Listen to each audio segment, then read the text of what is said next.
Coucou! Dans cette vidéo, je vais vous parler du livre de Manon Garcia qui a été publié en 2018 et qui s'appelle On ne naît pas soumise, on le devient. C'est un essai philosophique qui s'inspire beaucoup du célèbre livre Le deuxième sexe de Simone de Beauvoir. Une introduction à ce texte qui fait plus de 1000 pages. Il existe en 2 tomes.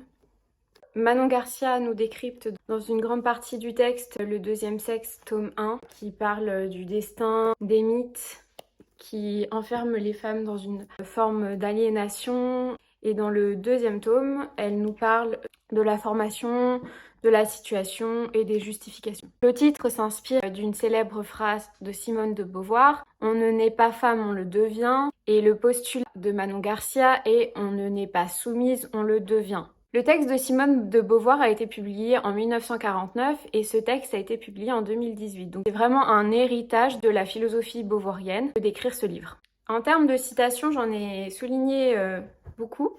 Remettre en cause l'hégémonie du point de vue masculin et étudier le monde du point de vue des femmes permet d'avoir une connaissance plus complète du monde dans lequel on vit. En fait, ce qu'elle explique, c'est qu'il faut se mettre à la place des femmes qui sont dominées, généralement par des hommes, et analyser la différence entre domination, qui est somme toute imposée, et soumission qui peut parfois être choisie. La soumission était un angle mort dans tous les essais féministes, on n'osait pas trop en parler. C'est pour ça que Manon Garcia a voulu lever le voile. Elle nous explique aussi la notion de femme-objet et le fait que les femmes qui arrivent dans le monde, notamment à la puberté, se rendent compte qu'elles sont soumises au regard des hommes et avant même de faire l'expérience de leur propre corps, elles se rendent compte qu'elles sont sexualisées. Elle ne nie absolument pas la différence entre un homme et une femme et elle explique que les deux sexes sont quelque part enfermés dans leur rôle. Donc ça, c'est quelque chose qu'on retrouve aussi chez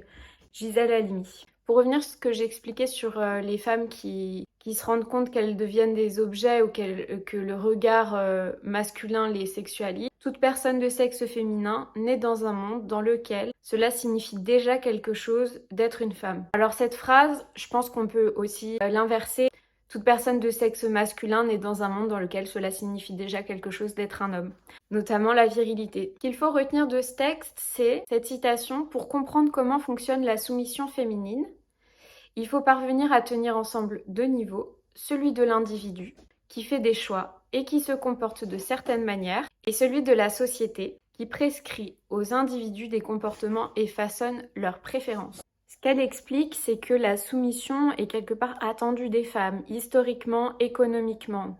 On a cet héritage. Je pense qu'il faut aussi voir la question sous l'angle de l'homme. Elle en parle un petit peu plus loin, en expliquant que les hommes ne sont pas forcément dans l'attente d'une femme soumise, en tout cas pas tous. La vraie question philosophique que pose ce texte, c'est le choix de sa liberté. Parce que ça pose un problème d'être soumise et de ne pas exercer sa pleine liberté. Rousseau explique qu'aucun individu ne peut préférer la soumission à sa propre liberté. Donc comment les femmes peuvent-elles se soumettre à la volonté des hommes? Ça, c'est une question philosophique à laquelle Manon Garcia a voulu répondre dans ce texte. Pour répondre à ce paradoxe, elle nous explique qu'il n'y a pas de nature de l'amour et de l'érotisme, parce que la domination et la soumission se retrouvent aussi dans la sexualité. Elle nous explique qu'il n'y a pas de nature violente de l'homme.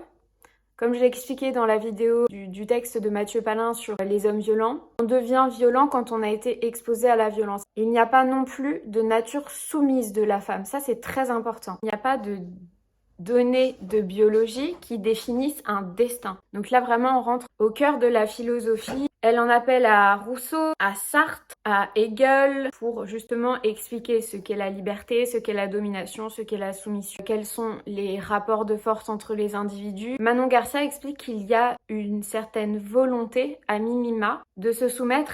Comment pourrait-on vouloir être soumise à un homme? Alors il y a la soumission domestique, la soumission sexuelle, il y a la soumission au travail, il y a toutes sortes de soumissions. On n'a pas à se soumettre, parfois on y est contraint. Une des solutions, c'est faire le choix de la liberté, mais la liberté, ça a un coût. Ça veut dire qu'il faut prendre des risques, qu'il faut s'affranchir de beaucoup de normes sociales et parfois de s'isoler. Chose que j'ai retrouvée également chez Mona Chollet, qui nous parle dans Beauté fatale ou encore dans Réinventer l'amour, de ces choix que font les femmes de ne pas choisir la soumission. On se rend compte que pendant longtemps, les femmes ont été invisibilisées, qu'elles ont été réduites au silence et que c'est un fait historique, qu'économiquement elles étaient dépendantes. Il suffit de regarder la législation jusqu'à jusqu'il n'y a pas si longtemps. Voilà, il y a toute une histoire dont on hérite et dont il faut s'affranchir et c'est ça que j'ai bien aimé dans ce livre. Maintenant, ça me donne surtout envie de lire Simone de Beauvoir, qui est sur ma liste de lecture. Le texte de Manon Garcia est une